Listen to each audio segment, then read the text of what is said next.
Om Sahana Vavatu Sahano Bhunaktu Sahaviryam Karavavahai Tejasvina Vaditamastu Ma Vidvishavahai.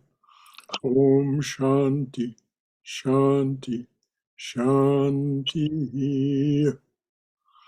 Om, may the Divine Being look over us lovingly as a mother and father. May the Divine Being support and nourish us as a mother and father. May we have the strength and skill to study together the art of spirituality.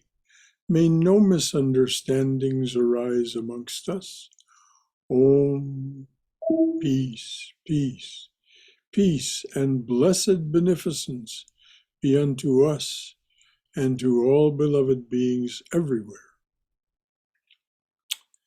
Well, good afternoon on this Saturday.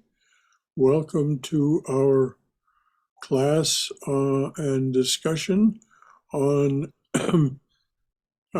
Patanjali's Yoga Sutras as presented to us by Swami Prabhavananda and Christopher Isherwood in a book they published under the title How to Know God. Swami Prabhavananda very much knew and wanted us to be aware that this is a workbook. So it's a how-to book, How to Know God. And it was published before how-to books became all that popular, but it is titled How to Know God. And our reader is Jeff Sowlich, who will very kindly tell us where we are in the book. Well, that's the tricky part, Brother Shankara. I watched part of the video of last week. All right. Well, then Brahmadas can answer the question. Where are we, Brahmadas? In what sutra of chapter 2 are we on? I don't see Brahmadas. Well, he was here. Does anyone else know the answer? Yes, we are on Sutra 45, page 167. Sutra 45, page 167. Yes. Thank you, Balakrishnaji. As always, prepared and on point. All right. So I have a question. Yes, dear. In my book, Sutra 45 begins on page 163, and then there's quite a lengthy commentary. Yes. That carries beyond 167. So we stopped on 167 at the end of the first para. Okay. All right, but we'll start again with Sutra 45. One of the reasons to do this is the number of the sutra. The 45 adds to 9.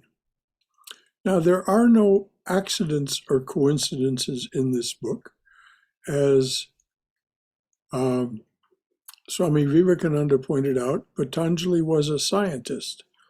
One of the sciences at the time of Patanjali was the science of Vedic numerology. So his presentation of these things, we should be aware.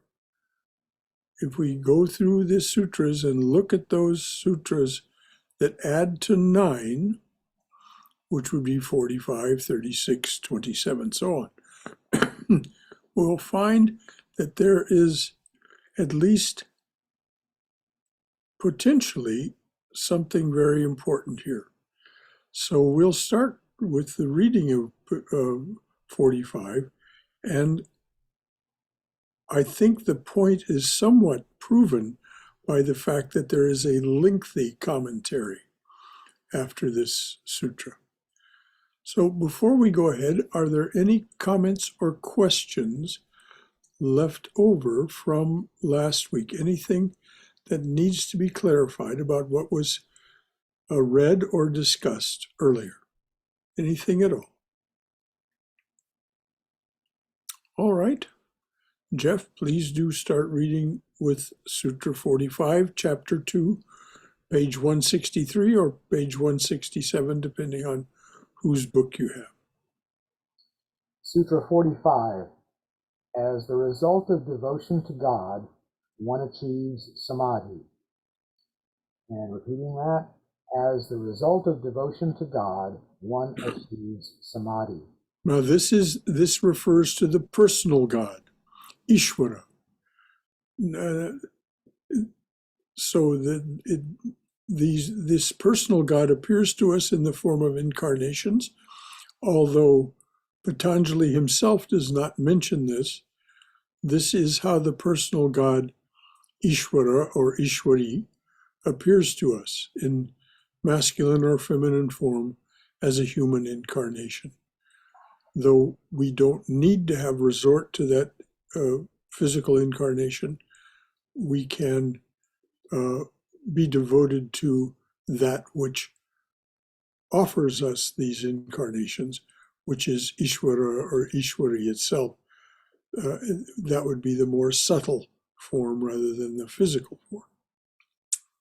Any questions or comments about that? What is meant by personal God? All right, please read on. This and the preceding aphorism both refer to what is called bhakti yoga. We have already mentioned these yogas or paths to union with God. Now, for the sake of clarity, it will be well to define the four which are the most important. Bhakti yoga is the path of loving devotion to God. It is expressed by means of ritual worship, prayer, and japam. It is the cultivation of a direct, intense, personal relationship between worshiper and worship. In the practice of bhakti yoga, some special aspect of God or some divine incarnation is chosen so that devotees' love may become more easily concentrated. For those who are naturally drawn to this approach, it is probably the simplest of all. And there is no doubt that the great majority of believers in all the world's major religions are fundamentally bhakti yogis. Karma yoga is the path of selfless, God-dedicated action. By dedicating the fruits of one's work to God, and by working always with right means toward right ends, to the best of one's knowledge and ability at any particular moment, one may gradually achieve wisdom and non-attachment. Action is transcended through action. The bonds of attachment fall away. The wheel of karma ceases to revolve. Peace comes to the spirit, and Brahman is known. Karma yoga is the path best suited to vigorous temperaments which feel the call to duty and service in the world of human affairs. It leads such people through the dangers of over-eagerness and undue anxiety and shows them how to find the inaction that is within action, the calm in the midst of the turmoil. Sri Krishna's advice to Arjuna in the Gita is largely concerned with the practice of karma yoga. Jnana yoga is the path of intellectual discrimination, the way of finding Brahman through analysis of the real nature of phenomena. The jnani yogi rejects all that is transient and apparent and superficial, saying, not this, and so comes at length to Brahman by the process of elimination. This is a difficult path, calling for tremendous powers of will and clarity of mind.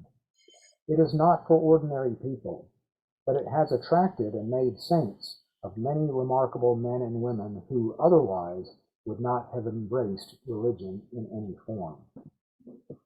Raja Yoga is often called the yoga of meditation. It is not so easy to define as the other yogas, since in a sense it combines all of them.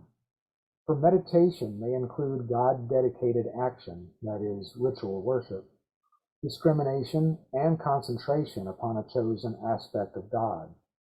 Raja Yoga is also concerned with the study of the body as a vehicle of spiritual energy.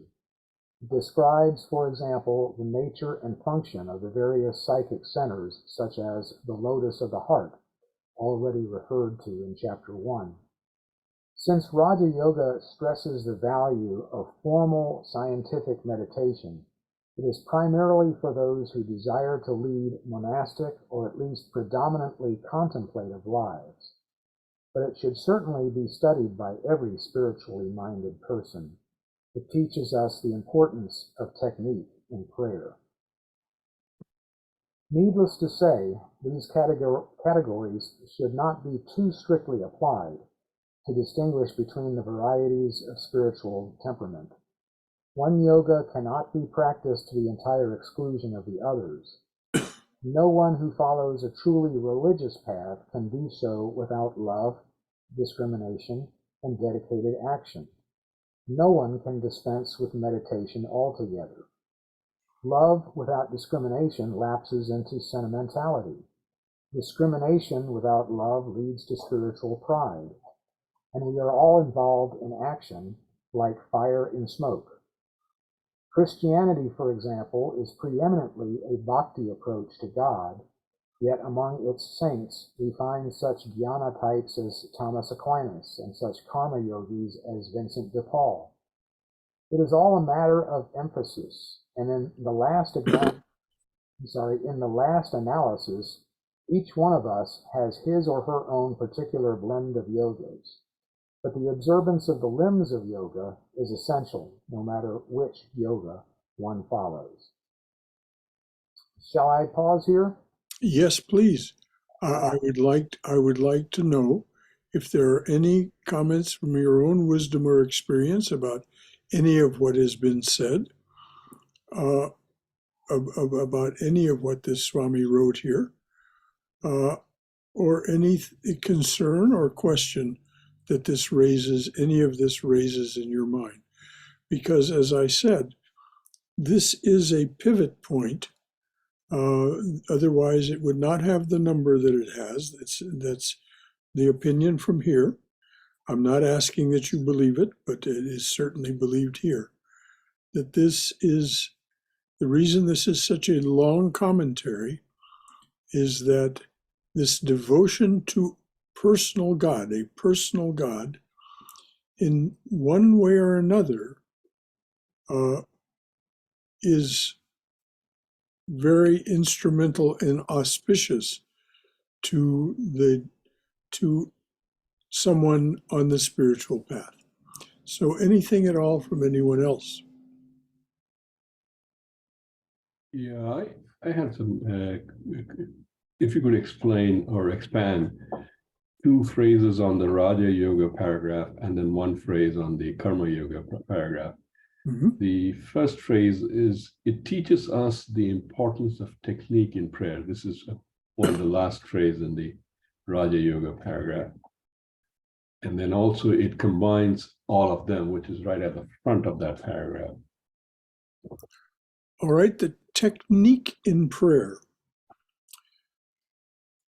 Prayer, like anything else, can be discursive and more or less aimless, or it can be focused. If it's going to be focused, it needs to observe certain techniques, like the poetic prayer, Om Asato Ma Satgamaya, Tamaso Ma Jyotirgamaya, Mrityor Ma Amrutangamaya, Abir Moiti. The technique here is one of at least the germ of a personal relationship between the personal God, which is being addressed. The personal God is the one that would lead us from the unreal to the real, which is what the first verse means, from darkness to light, from death to immortality. They're the ones who teach. And then the last two verses are the last verse is, light us through and through with thy everlasting shining presence.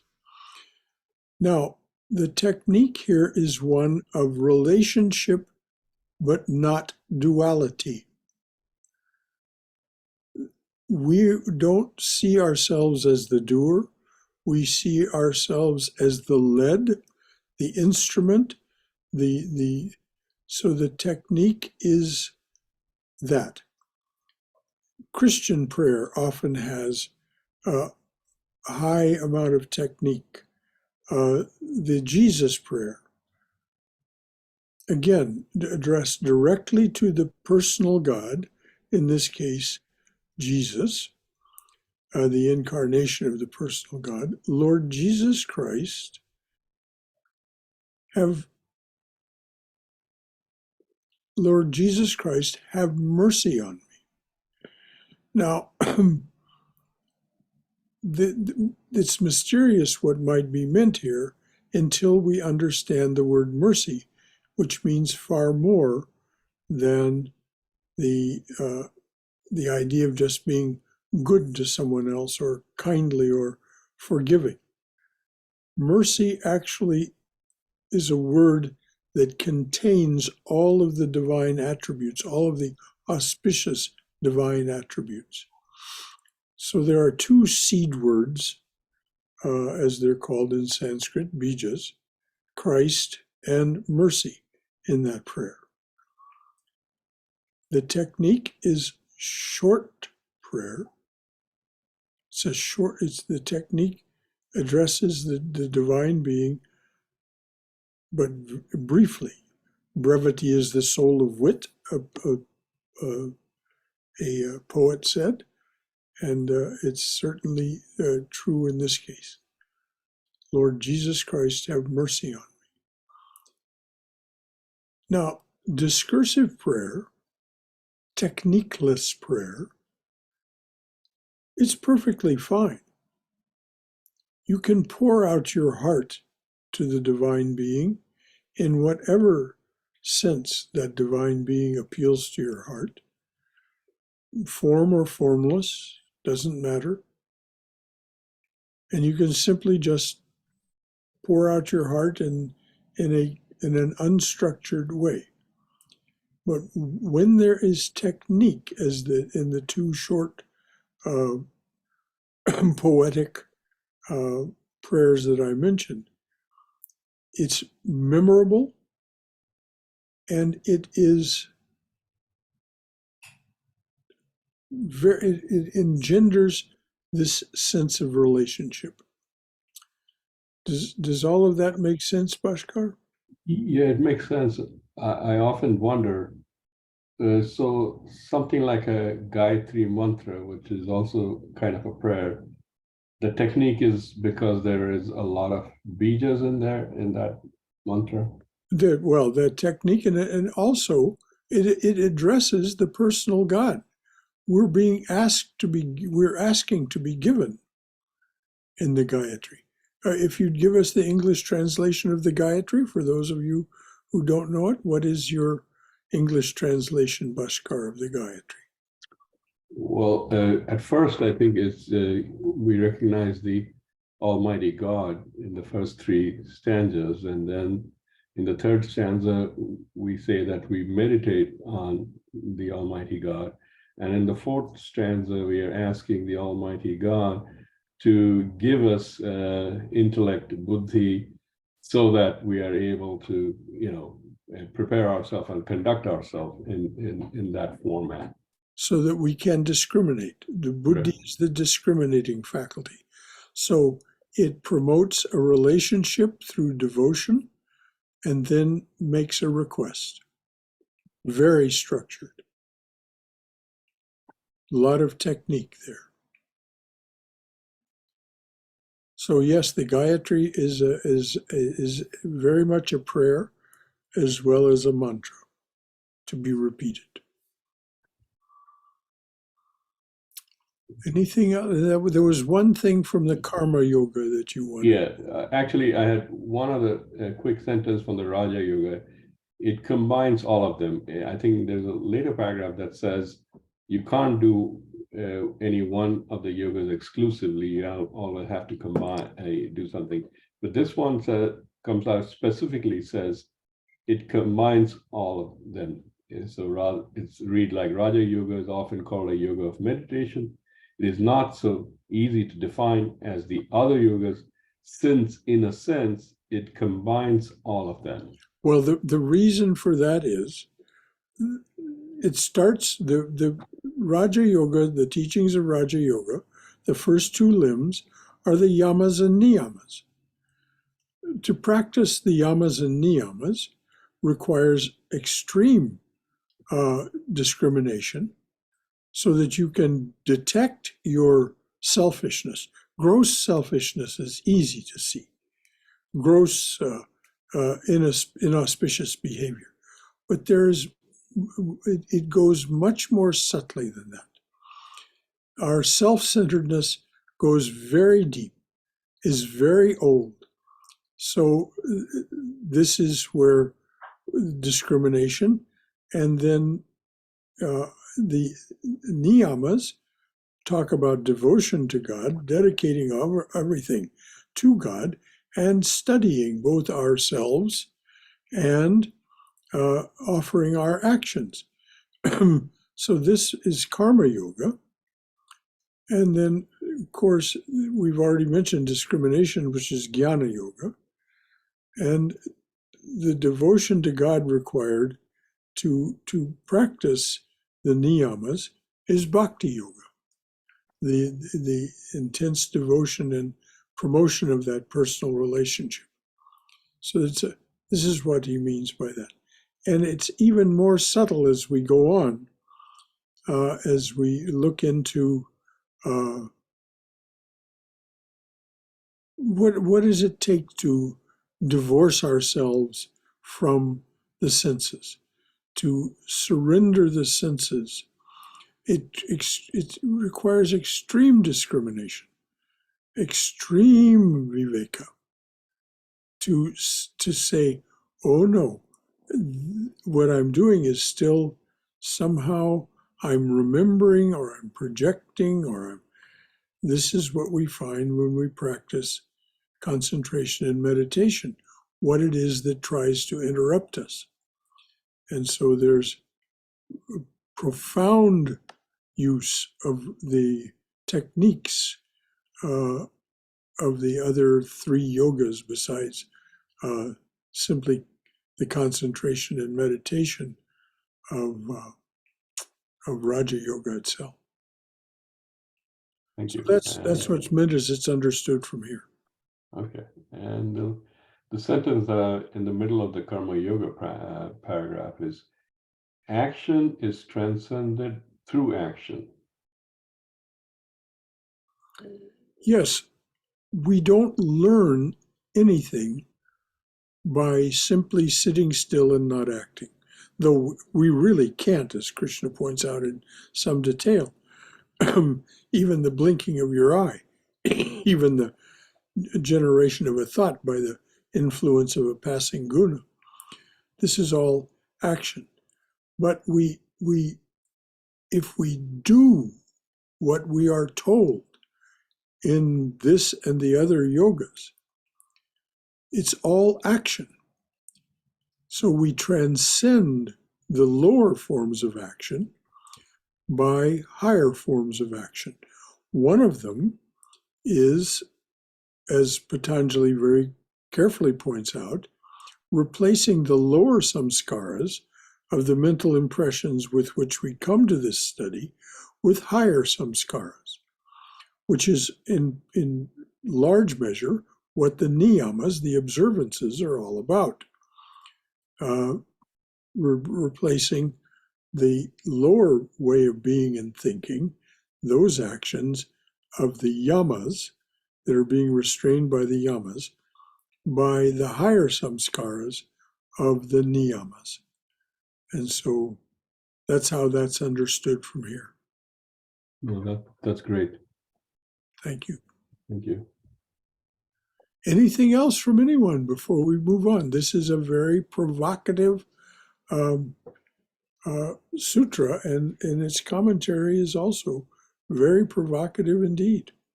What is the name of the first prayer? the poetic prayer, the lead us from the unreal to the real, the Oh, darkness. I don't know that it has a name. You just think of it as Oma Satoma Satgamaya. I don't know the name of that prayer, but it's easy to find. Or if you have any concern, just write me an email and I'll send it to you. Brother, it's from the Vedas, isn't it? I'm sure it's in the Upanishads. Yes, I have never Googled it to find out where its source is, and I don't remember a Swami ever telling me specifically. But it's certainly ancient, very ancient, and it is addressed to the personal God. Because it's only the personal God that acts within time, space, and causation who can lead us anywhere. Lead us from the unreal to the real, lead us from darkness to light, lead us from death to immortality. And then this poignant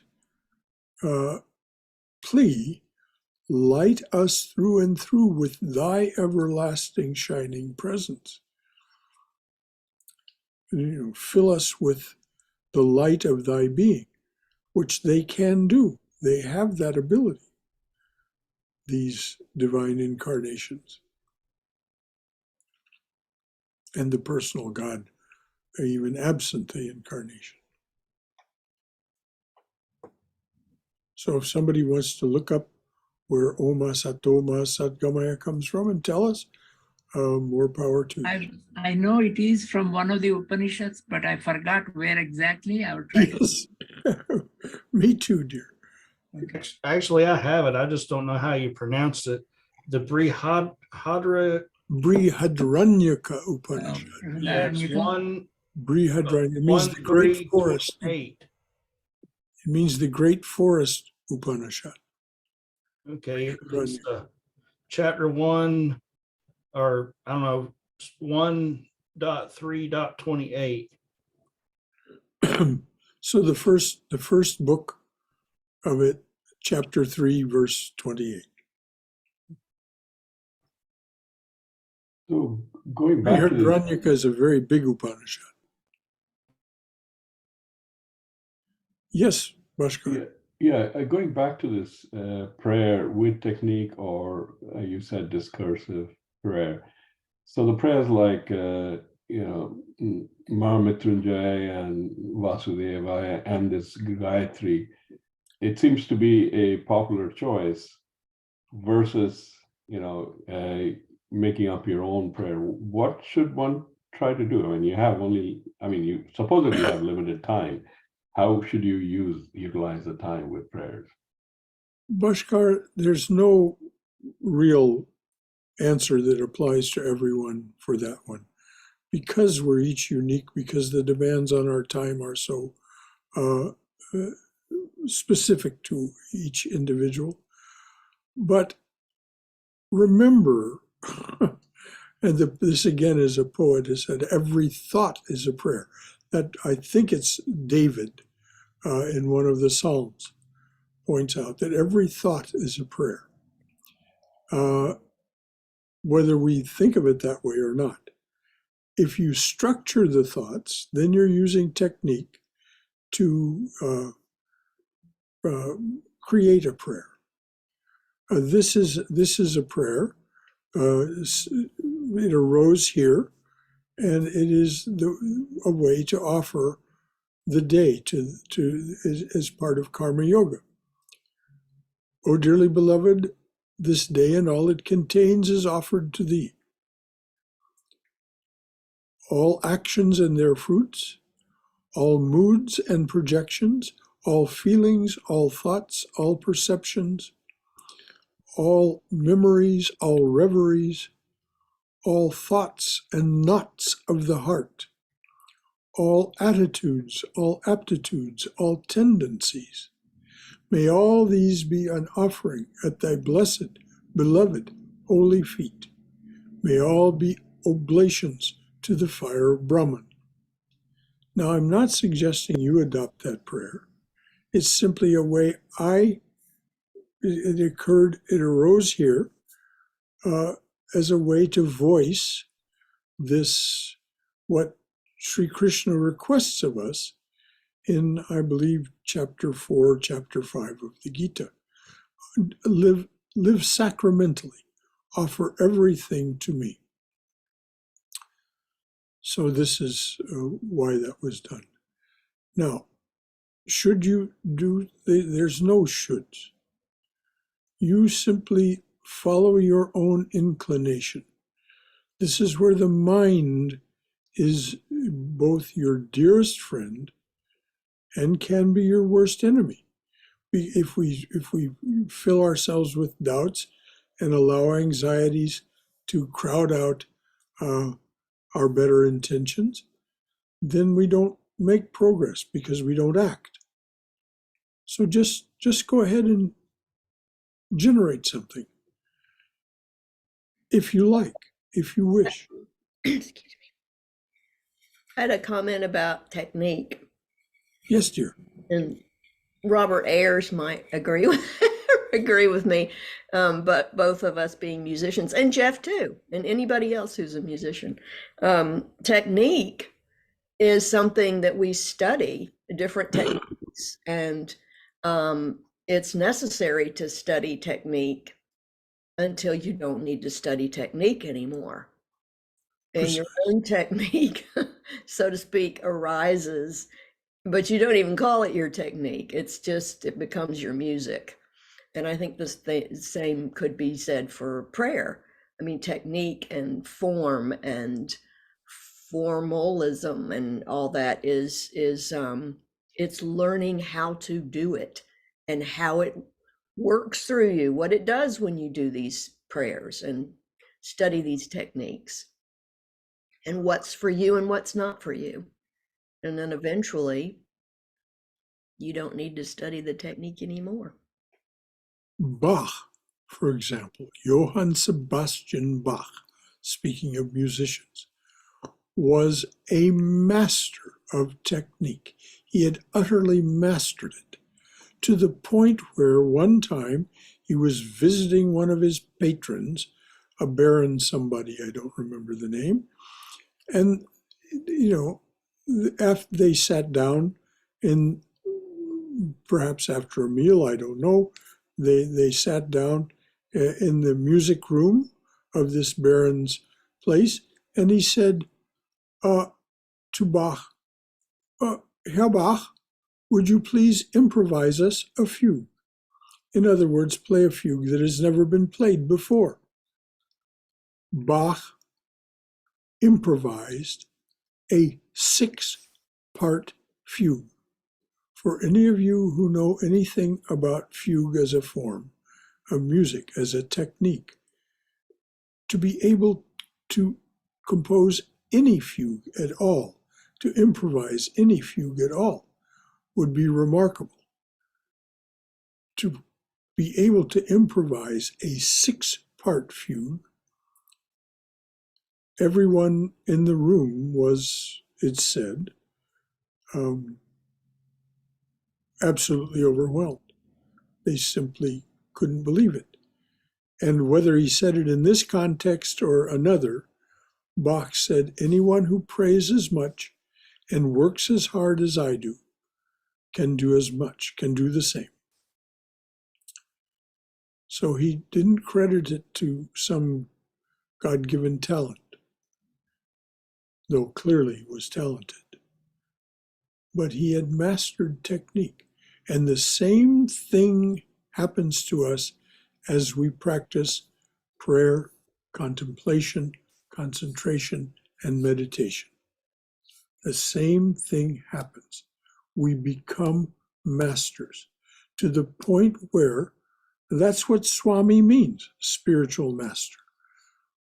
So we be to the point where, as Sri Ramakrishna says, you become like the expert dancer who cannot put a foot wrong. You don't have to think about what you're doing or what comes next. You simply hear the music of being, and you You just move to the music. You don't have to think about this is what I'm going to do. And this is mastery. Anything at all from anyone? Thank you, Cindy, by the by. And I'm sure Robert would agree with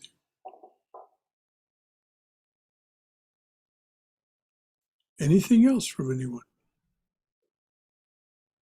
All right, let's move on to Sutra 46. No, sir, we're still in the commentary of 45. Oh, I thought you had finished it, dear. I'm sorry. No, I was just pausing at a good pausing place. And it was, wasn't it? It was indeed. So it seems. On the subject of bhakti yoga, it is worth quoting a recorded conversation between Sri Ramakrishna and one of his pupils. Pupil, sir, is God with form or is he formless? Sri Ramakrishna, none can say with finality that he is this and nothing else. He is formless, and again he is with forms. For a devotee, he assumes forms. He is formless to the jnani, who, following the path of discrimination, has experienced in his inner being the nothingness of his ego and of the world of appearance. They are like a dream. He realizes Brahman in his own inner consciousness. Words fail to express that reality. To the devotee, the world is real, a creation of God, and himself also real as a separate entity. To the devotee, God appears as a personal being. Do you know what it is like? Compare Brahman to an ocean that is shoreless. Through the cooling influence, as it were, of the devotee's intense love, the formless water has frozen at places into ice blocks. That is to say, God sometimes reveals himself as a person and with forms to his devotees. Again, with the rising of the sun of knowledge, the ice blocks melt away. Then one does not see him as a person, nor does one see his forms. Who is there then to describe whom? The ego has completely disappeared. Pupil, sir, why are there so many divergent opinions about the nature of God? Sri Ramakrishna, really, they are not contradictory. As a man realizes him, so does he express himself. If someone attains him, then one finds no contradiction. Kabir used to say, the formless absolute is my father, and God with form is my mother. Pupil, sir, can one see God? If so, why can't we see him? Sri Ramakrishna, yes, he can assuredly be seen. One can see him with form, and one can see him also as formless. Pupil, then by what means can one see him? Sri Ramakrishna, can you weep for him with a yearning heart? Men shed a jug full of tears for their children or wife or money. But who weeps for God? So long as the child remains engrossed with toys, the mother is busy doing household duties. When the child gets tired of its toys, throws them aside and cries for its mother, then the mother runs in haste and takes the child in her arms. That concludes the recorded conversation. There's one more paragraph, but I wanted to ask a question. Yes, dear. It seems very puzzling to me that Sri Ramakrishna said that God can be seen with form, and one can see him also as formless. How do you see something that's formless? Oh, that's just a way of translating a very difficult idea in Bengali or Sanskrit, dear. It's Bengali in Sri Ramakrishna's mouth. You don't see him. It's more experiencing. But even when you experience the formless, what happens is there's no experiencer there. So you have that realization, you're in that state of oneness with this formlessness, Savikalpa Samadhi gives you the knowledge of the divine with form and the knowledge that that form is all that there is. Everything else is a secondary or tertiary detail. Everything that exists within time, space, and causation is a manifestation of that somehow. And the fact that it has that it occurs to us or appears to us is incidental. That's what's experienced in Savikalpa Samadhi. The state of being in which one realizes the formless, the mind is left behind, and there is no ego there to record and relate the experience. So that's what's meant. But it's just, when this was, the Swami was trying to make it, I mean, it was he would expand on these things in class himself. But you're right, you don't see the formless. I assume that this was excerpted from the gospel because it sounds familiar to me. But there's always a problem in translation, isn't there? Well, always, yes. So one more paragraph. Just as the devotee may choose the particular aspect of God he is most inclined to worship, so also he may choose the particular kind of relationship he wants to establish between God and himself. To Jesus, God was a father. To Ramakrishna, God was a mother. Brother Lawrence regarded himself as God's servant. The wise men of the East adored God as the Christ child. In the person of Sri Krishna, Arjuna saw God as a friend, while Radha saw him as a lover. Thus, all human relationships may be sublimated through the practice of bhakti yoga. And these are what Sri Ramakrishna calls the 5 bhavas. There's one that he doesn't mention, and that is the Shanta bhava, simply the easy way of just being in peace with the divine. You simply recognize the divine as there. This is one of the preliminary phases of the jnani's experience, is simply being with the divine, not in any particular relationship other than just this easy, but it matures into a kind of adoration of the, but it's almost impossible to express. Anything else from anyone?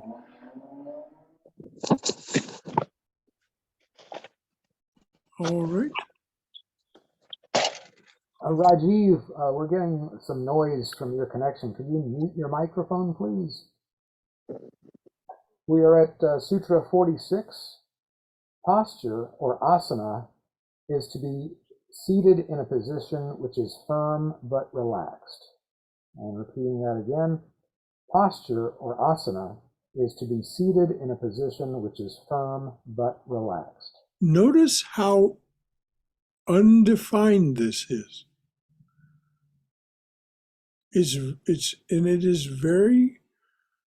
This is now, the numbers add to 1.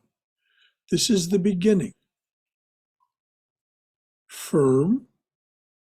In other words, you're not loose. You're not just, draped over something.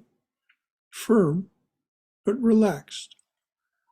That's all that's required.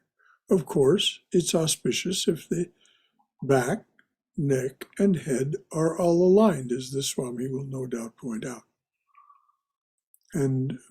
But Patanjali doesn't, his definition of asana is so So my yoke is easy. My burden is light. You know, you don't have to have your legs crossed and up around your waist and all that foolishness. And it is a kind of foolishness, really. It isn't that it doesn't have some effects. It does, as Patanjali will point out in the powers section. But they're not spiritual effects. They're psychic effects. Yeah, I was going to say that this sutra could put yoga studios out of business. Well, you know, the yoga studios, hatha yoga, as it's called, the body of the yoga postures and so on. It really doesn't have much to do with Patanjali unless it's taught by a teacher that says what I'm teaching you is how to be able to sit for a prolonged period in meditation. As for example, Jyoti, Elizabeth Yates, that's the way she teaches it. That's the purpose of well, she teaches a lot beyond that, but you will be able to sit if you practice yoga according to a yoga teacher that adheres to Patanjali. You will learn how to be able to sit for as much as an hour in this firm, relaxed posture without it troubling your body.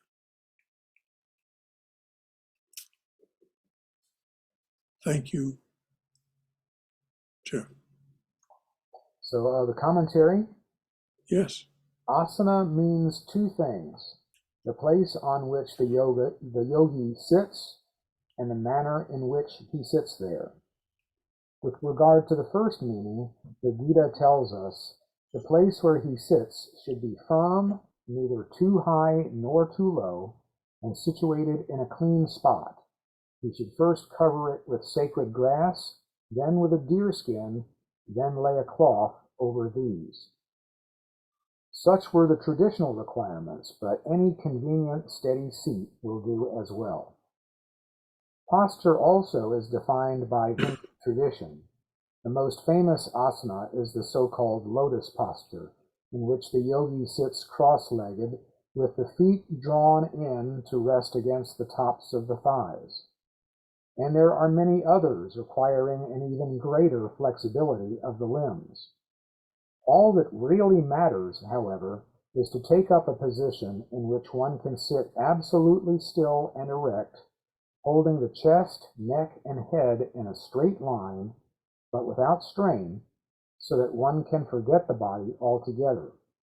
This is by no means easy at first.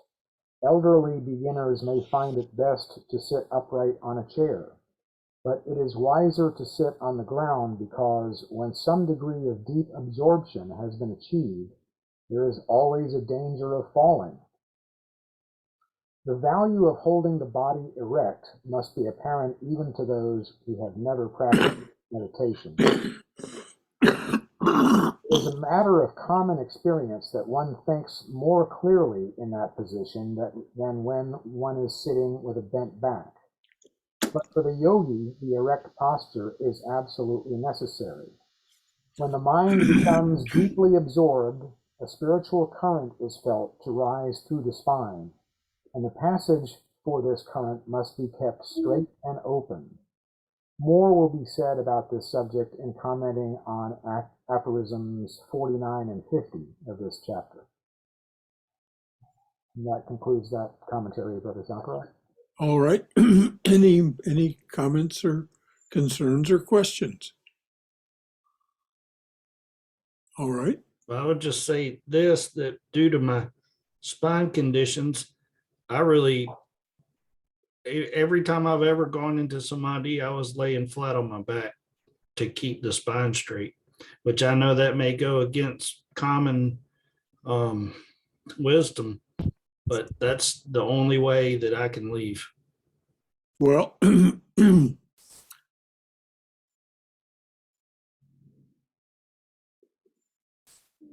well and good, Glenn. It isn't recommended, but it is not abjured. It's not said you can't do that either. So your experiences are to be valued just as everyone else's are. So good for you. When you're able to lose outer body consciousness, what difference does it make what posture you're in, as long as it's one that's conducive to your coming back easily? I start sinking in either one. So Right. So I practice the yoga asanas, yet I still find the lotus posture very difficult to maintain for half an hour. But it seems to me that the erectness of the spine is the more important thing. So if you have to sit in some other position because it's just too uncomfortable to hold lotus, that seems to be okay from what I'm gleaning from this. Swami Prabhavananda was no proponent of the lotus position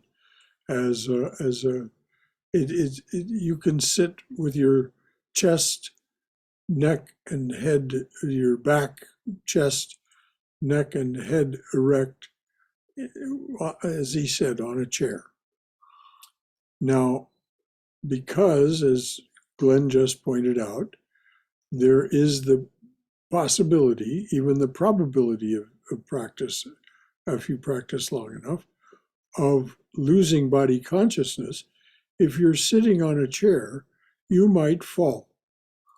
So the chairs in the Vedanta Society of Southern California were constructed in such a way that you would not fall to the side, and you wouldn't fall backward, and you're not likely to fall forward. You might bend forward, but you're not likely to fall forward.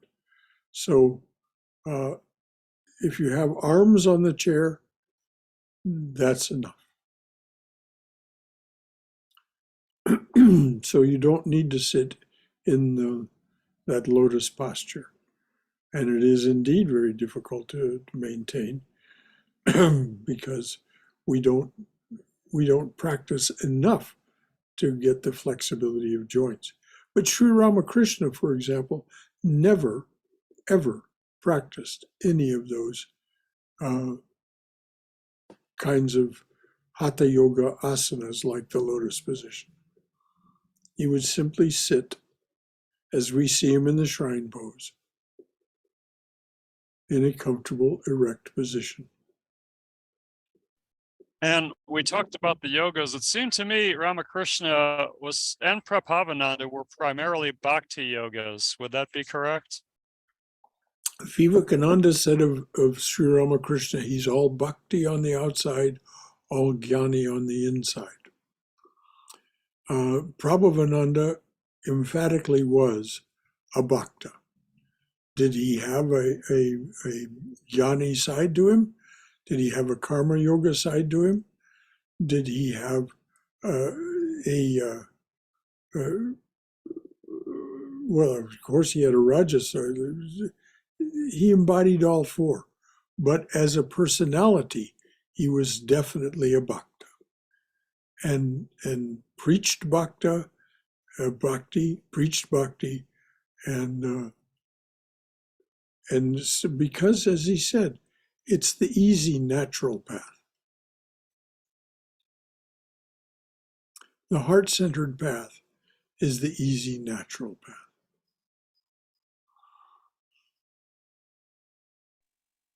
On asanas, I found mudras also to be very useful. Like there's various sort of mudras, but some mudras are very, very effective in like bringing mind to like a meditative state.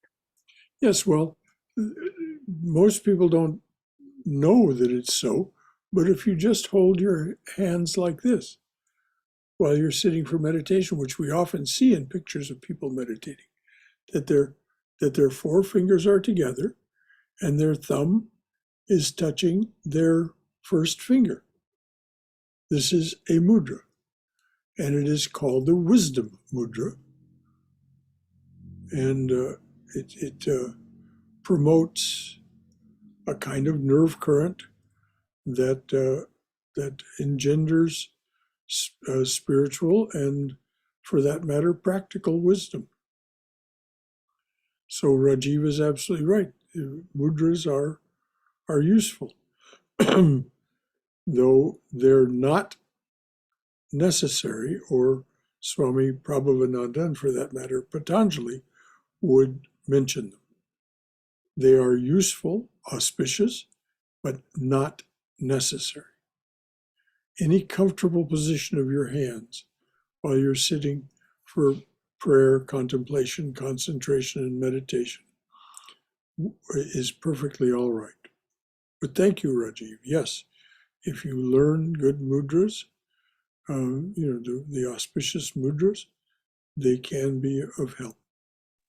My favorite one is they call it Yoni Mudra. It's like womb of the mother, like it's almost like you're sitting inside mother, the womb of the mother. Yes, well, that's a very strong one. It is the mudra of her creative power. Anything else from anyone? So the fact that we are sitting on sacred grass or deerskin, which means we're trying to not have conductivity. What's the principle there? And then I also want to contrast that. I know the temples, when they're built, they're supposed to have conductivity with the earth. Whereas when we're trying to meditate, we need to sit on a surface that takes conductivity away. So, well, Bhaskar, this is, as Swami Prabhavananda said, this is the traditional way. You can sit on any surface that is a carpet is perfectly, a carpeted area, as we have in the chapel here, is perfectly fine. But if you wish to go to the trouble of doing these other things, just gathering some sacred grass is not all that easy here in the United States. Dhruva grass and kusha grass and those things are not easy to come by. But you have to work at it. And then deerskin, you can get a deerskin. Swami Yogeshananda had a meditation seat, particularly used for pujas, that it is a wool carpet that is covered on the back by a deerskin. But again, these asanas, I'm sitting on an asana that was made for me by a woman who used to live here. I have one in the chapel that I purchased in the shop that's just outside Bellarmat in India, and neither of them are lined with anything. They're just simply woolen. And so there we are. We can go to too much, we can fixate on these, what Swami Vivekananda called secondary details to our detriment.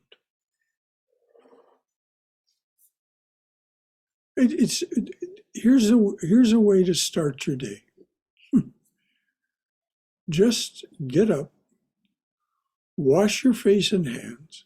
You don't have to shower first. Just get up, wash your face and hands. Get a cup of coffee or tea or whatever it is that gets your blood moving. Take some sacred book, some book that really appeals to you, that is on a sacred subject. Read a couple of pages, 5 minutes worth, something like that, just to focus your mind on the sacred. And then just close the book, and whatever chair you're sitting on, just close the book, set it aside, and begin to watch your mind. Watch your mind for a couple of minutes. Just watch what's going on in your mind. And then for however many minutes you've budgeted in your morning, 5 minutes, 10 minutes, 20 minutes, whatever it is, and it's worthwhile for you to get up a little earlier to do these things. Whatever time you've budgeted, practice whatever it is that you do in the way of formal, whether it's mantra or visualization or watching your breath or whatever it is that you do that is a form of concentration. Concentration is what happens first. We've done our contemplation. That's the reading and the watching the mind. Now you're practicing concentration. When concentration is sustained for 2 minutes and 12 seconds, 144 seconds, when concentration is maintained for 144 seconds, 2 minutes, 24 seconds, then you have achieved meditation. And if you think this is easy to sustain concentration for 144 seconds, 12 times 12 seconds, think again. So most of us practice meditation. Most of us do not meditate much, simply because meditation is defined as sustaining that concentrated state of mind for 144 seconds.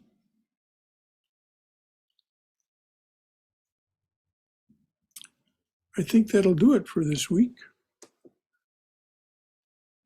Yeah, it's 1:02.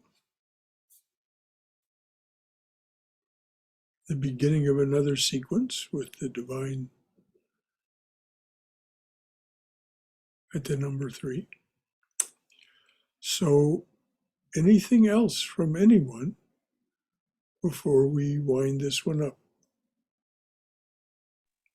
Brother, I found like the mantra chanting, like that, the spiritual practice, especially in the most of any of us, if they are initiated, in order to reach that concentrated state, I mean, initially it takes a little bit of time, but I think one practice I found is to just keep doing it until you reach it. And slowly I realized that as the days go by, it takes lesser and lesser time to reach that state. On an average, obviously there'll be a difference from one day to the next, but in general, it sort of decreases over a period of time. Exactly, precisely. And the reason to get a mantra from a qualified teacher, from a face of the eternal teacher, is that these mantras contain extraordinary spiritual power. They contain the spiritual treasures of the incarnation that gathered together those spiritual treasures into that spiritual treasure box. And the mantra is the key to open that spiritual treasure box. So I can recommend to anyone who is so inclined to take Diksha, take spiritual initiation. If you're going to do it through here, it will be a Ramakrishna order Swami, in all probability Swami Sarvadevananda, who will come sometime later this year and offer initiation and Diksha. That mantra is very powerful because it contains Sri Ramakrishna's spiritual treasure. That's what Rajiv was speaking of. He was initiated by a Ramakrishna order Swami in India.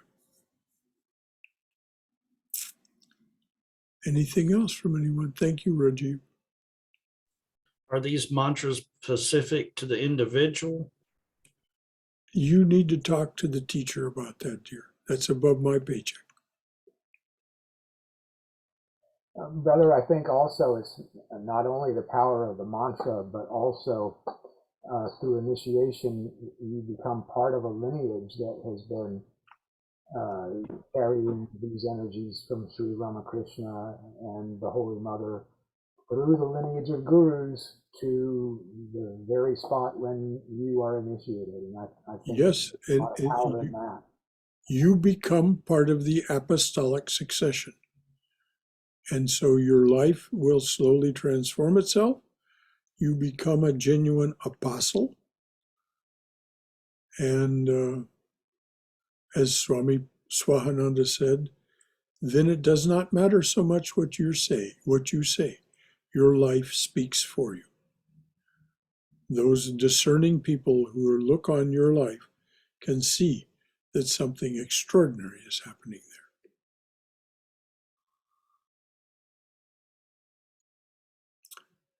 there. That mantra makes a new person of you. Anything else from anyone? Brother Shankara, Hari Om. Yes, Hari Om yourself. The mantra Astoma Sadgamya, that is from Brahdaranyaka Upanishad, Yes. chapter 1, section 3, verse number 28. Yes, someone else very kindly told us that a bit back, but thank you for repeating it. The Brihadaranyaka Upanishad is a big compendium Upanishad. A number of speakers, a number of teachers speak in the Brihadaranyaka, and that's why it's called the Great Forest Upanishad. Among this great forest were found a number of teachers, and they all contributed to this Great Forest Upanishad.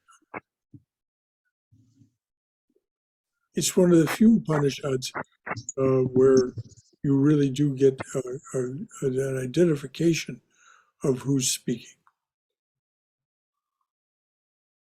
In the Svetasvatara Upanishad, for example, there is one voice. The name, of course, is Svetasvatara, but Svetasvatara is not a given name. It's an appellation or epithet, and it means one who owns white mules. That's all it means. Now, white mules, of course, are any white animal is thought to be very auspicious. So that's why the gesture, one who owns white mules. But it's not a name. But in the Chandogya, you find names. In the Kata, you find names. In the Brihadaranyaka, you find names. Some of the others as well. Anything else from anyone? Thank you. BJ.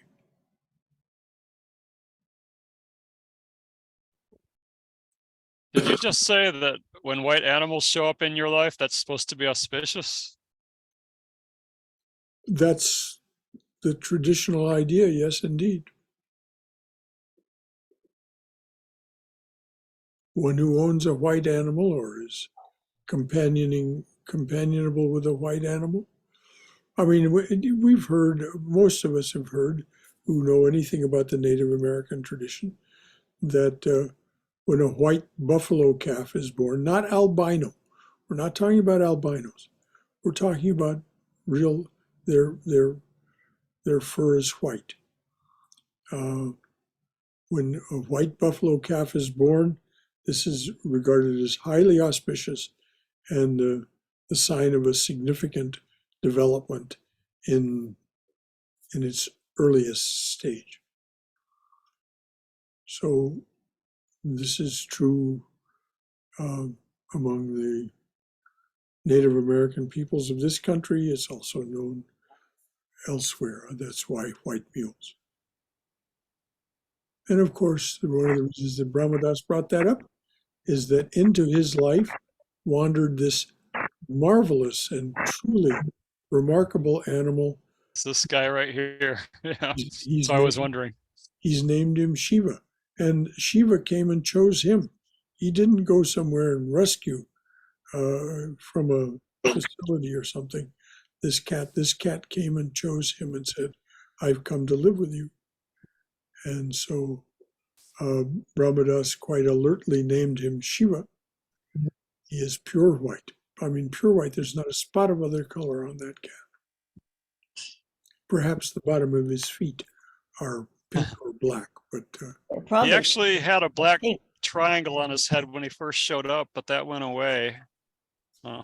Bodhi had that too. Bodhi was all white, but when they're a lot of times when they're young, they'll have this gray mark on top of their head, and it goes away for some reason. But I just wanted to say that one time a little cat also came into my life and was the most auspicious cat that ever came, or being that came into my life, and she was all black. well, black and white, And her name was Sita. black and white They are named her Kali. black and white are the obverse of one another. And Brother Shankar, yes, white, just a symbol of purity. So in an Indian tradition, we talk about the color of the flower, a white lotus, yes, very auspicious. So, and many other things, white, is more auspicious in the Indian tradition. yes.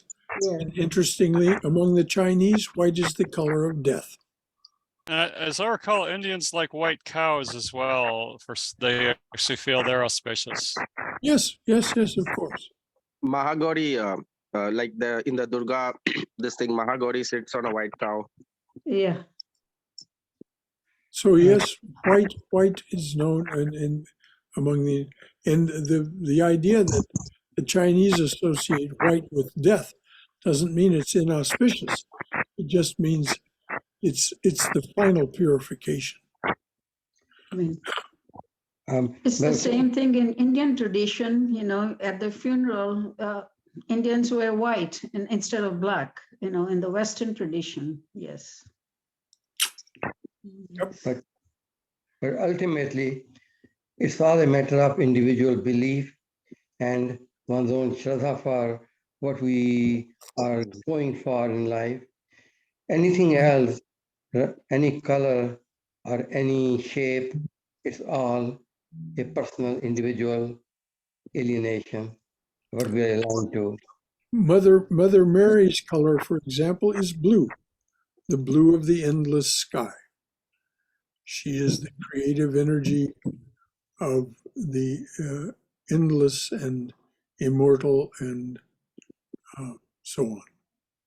So And I think Ramakrishna said that as you approach Black Kali, she becomes blue as well once you get close. she becomes blue, and then she ultimately becomes clear. He says, the ocean water seems blue until you pick it up in your hand, and then you see it's clear. So these are all, as Vijay was just pointing it out, we needn't get too concerned about what Swami Vivekananda calls secondary details. It isn't that these aren't important, but they have a secondary importance. So In South India, there's a spiritual tradition. I'm not exactly sure. It's Ayyappan tradition or something like that. They actually wear black as like the spiritual clothing. Like, I'm not sure if they wear it always or there's particular occasions they wear it on. But I mean, like somebody was telling that, and actually it's like with science, it says that black absorbs everything and white reflects everything, so it doesn't absorb anything. So I'm almost thinking, if you go to a spiritual place, should you instead wear black, because then you're going to absorb the positive energy? I don't know. If you think about Catholic monks and nuns, they wear black and white, but black with white accents. Anyway, let's leave all that to the side. Brother Shankar, the secondary details seem to be a lot more, looks like, than the primary. Well, But it depends on the focus, you know. that's how we, however we play the game. We should just have confidence in that, Neera, and not question ourselves too deeply unless we're being manifestly inauspicious according to the yamas. All right, dears, let's call it a day with that. Tomorrow morning's talk is titled Cast the First Stone. Tomorrow is Palm Sunday, and it will have it's rooted in a story of Christ and his salvation of a number of people all at once.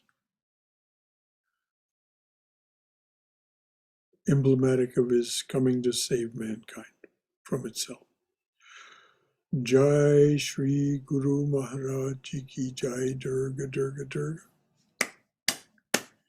May we be safe, may we be healthy, may we be cheerful, may we have peace of mind.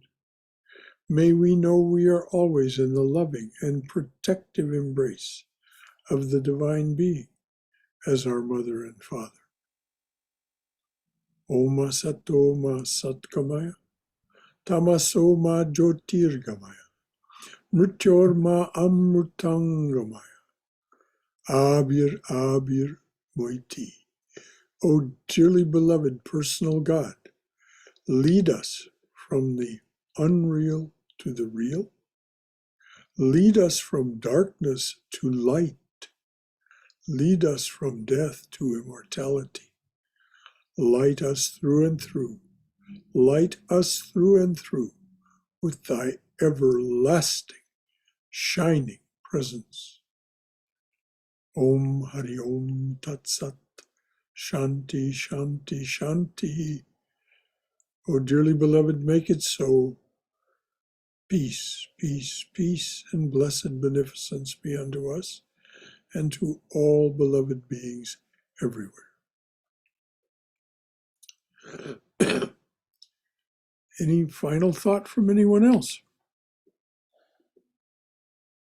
All right, dears, until tomorrow morning, for those of you who choose to join us, Jai Shri Ramakrishna Jai Ma, Jai Shri Ramakrishna Jai Ma, Jai Shri Ramakrishna Jai Ma.